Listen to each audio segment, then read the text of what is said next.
बिस्मिल्लाहिर्रहमानिर्रहीम। अस्सलाम वालेकुम। कैसे हैं आप सब लोग।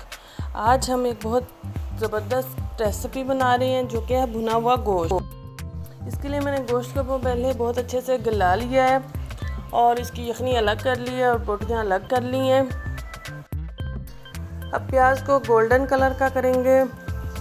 जब प्याज गोल्डन कलर की हो जाएगी तो अब हम इसको पेस्ट बनाएंगे लहसुन और हरी मिर्च के साथ। अब इसको बहुत अच्छे से इसकी भुनाई करेंगे। ये हम बेसिक से मसालों के साथ बना रहे हैं, इसमें हम कोई एक्स्ट्रा स्पाइसेस नहीं डालेंगे।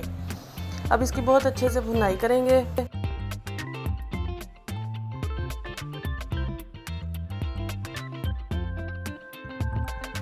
इधर मैंने अदरक को कद्दूकश किया है और 2 से 3 टमाटर लिए हैं और इनको कद्दूकश किया है। कद्दूकश मैं इसलिए करती हूँ कि मेरे टमाटर जो होते हैं वो फ्रीज़र में होते हैं और इससे मेरे ख़्याल में हांडी का कलर बहुत खूबसूरत आता है। अब हम इनको डाल के बहुत अच्छे से इनकी भुनाई करेंगे।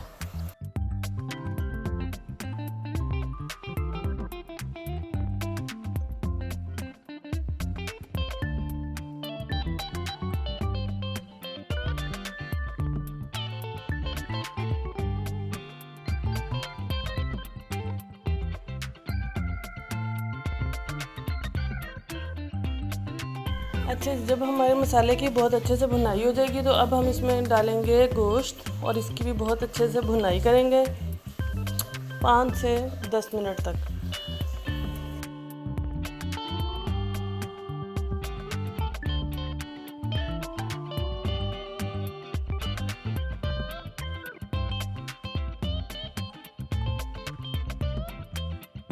देखिए, बगैर स्पाइसेस के ही हांडी का कलर कितना खूबसूरत है। ये सिर्फ़ और सिर्फ टमाटर की वजह से है जो हमने कश करके डाले हैं।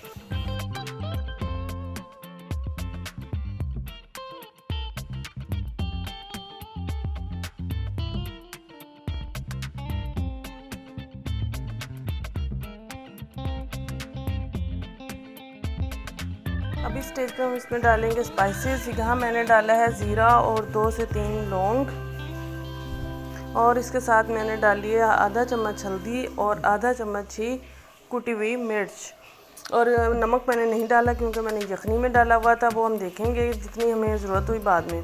और यहाँ मैंने तकरीबन आधी प्याली जो है वो दही की भी डाली है और अब हम इसकी दोबारा से भुनाई करेंगे।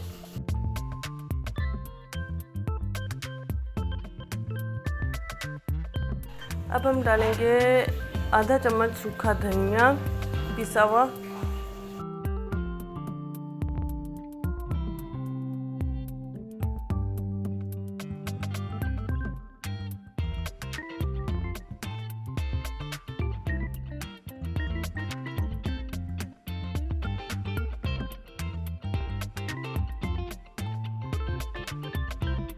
लीजिए जनाब, भुना हुआ गोश्त तैयार है। इसको एंजॉय कीजिएगा और मुझे अपनी दुआओं में याद रखिएगा और चैनल को सब्सक्राइब कीजिएगा।